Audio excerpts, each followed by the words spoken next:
the Pacers may have let this thing get away. I think they gave the series away because I just don't know that you recover even emotionally from something like that. The team made all kinds of mistakes. They turned it over 21, 22 times. Yeah. Rick Carlisle said, put it on me. There's a bushel full of mistakes. They gave it away. They should be up 1-0 on a team that doesn't handle pressure well, that would have been under immediate pressure, the Celtics. Instead, they let them off the hook. He makes such a good point. I mean, Legler and Windy with his legs, allow yourself to imagine a world in which they do inbound that ball successfully with 10 seconds left. They make a free throw and the game ends. Think about what the conversations were all day yesterday and this morning about the Celtics, a team that has not always handled that sort of thing well. So with that thought in mind, do you believe the Pacers not only let Game 1 get away the other night, but let the series get away? Well, I think, Greeny, in answering that question, I want to take you to my mindset going in. I picked the Celtics to win this in 7 games. So clearly I thought this was going to be a very competitive, long series. I didn't think it would be 7 home wins. So I figured at some point these teams are going to win on each other's court. Well, that was your opportunity to get a win on somebody's home court, because that's not just a game that, hey, you make a late shot, you win the game. This is different. This is the basics of basketball. Inbound the basketball, accept the foul, make a free throw or 2, and you win the game. It's really that simple. You positioned yourself to do it. It's so hard to win on the road in the NBA playoffs. It's even harder against a team this good that won 64 games. So when you have it in your grasp, you've got to close the deal. Look, I still think this is going to be a long competitive series, but if you're talking about the difference between maybe Indiana, winning the series or just being really competitive in a long series, this might be the difference when it's all said and done. So the Celtics, we all know they've not been great at home in the last few postseasons, Windy. They have been very good on the road. So that's going to be strength on strength when this thing gets to Indiana, because the Pacers haven't lost a home game of any kind since March 18th. But I guess I'll ask you the same question. Did it feel to you like their best chance of winning this series slipped through their fingers Tuesday night?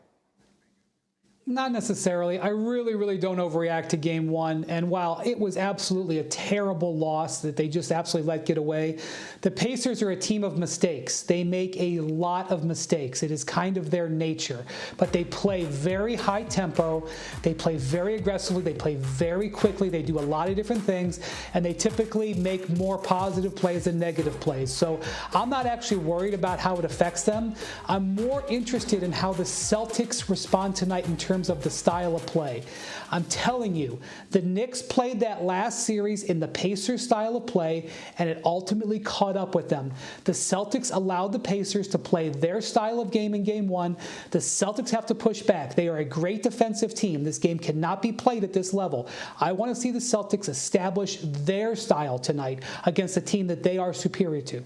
It's an interesting point. The other night, I'm doing this from memory, but I mean, the Pacers took 99 shots in a game in which they also turned the ball over 22 times. Right. That is a lot of offensive possession. Yeah, that's what they do, and that's the X's and O's. But I mean, I feel like we have this conversation about the Celtics all the time. I mean, they are the team that just keeps getting away with it. They didn't get away with it against Miami in the Eastern Conference Finals last year because Miami is a team, especially with Jimmy Butler healthy, that's going to take it from you.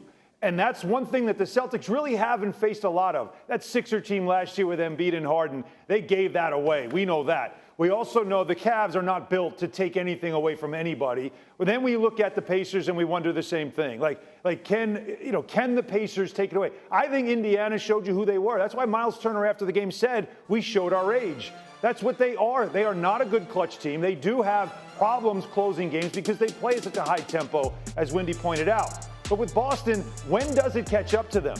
They got away. You remember the Derek White putback that saved their season, that at least extended the series against Miami? Last year, that was luck. That was pure luck. This Brown shot was an incredible shot. They constantly are getting away with sort of meandering through these series because they aren't being challenged late in games. Miami did it last year. Do the Pacers have it in them to do it? I don't think so, which is why I don't think this series is going that long. Even 2 years ago in the East Final, they had a Game 6 on their home floor against Miami that would have closed that out. They didn't win it. They lost that game in clutch time. They get away with it. Had to go down to Miami and close it out, and they wound up doing. Jimmy Butler had a shot in the air that would have knocked them out in that Game 7, and it doesn't wind up going in. So what does that foretell? I mean, the number on the screen, it keeps changing.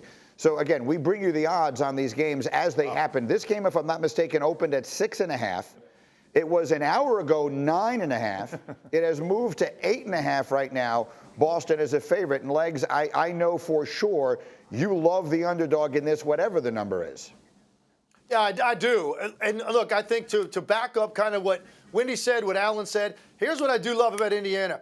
They have played their style more to their best style than any team in the postseason. They've done it every night virtually. This is a team that is going to score if they can clean up the turnovers. 22 is a big number, but what's more important is it led to 32 points out of the Boston Celtics. I don't know that I've heard a number of points off turnovers that high in a playoff game. So clean that up. Continue to play the way they do offensively, which is not one single wasted dribble, which is what I love about them. Everything they do has a purpose. Everything is quick and decisive. Bunch of shot makers. They've got to feel pretty confident.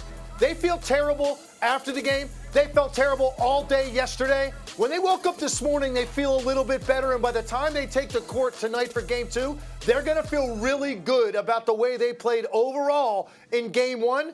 And now they're going to get back into that locked-in approach offensively of executing and putting the pressure on the Celtics. Wendy, give me a final word.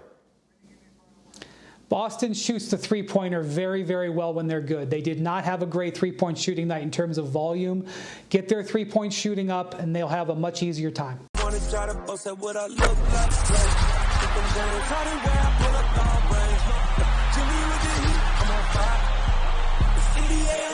NBA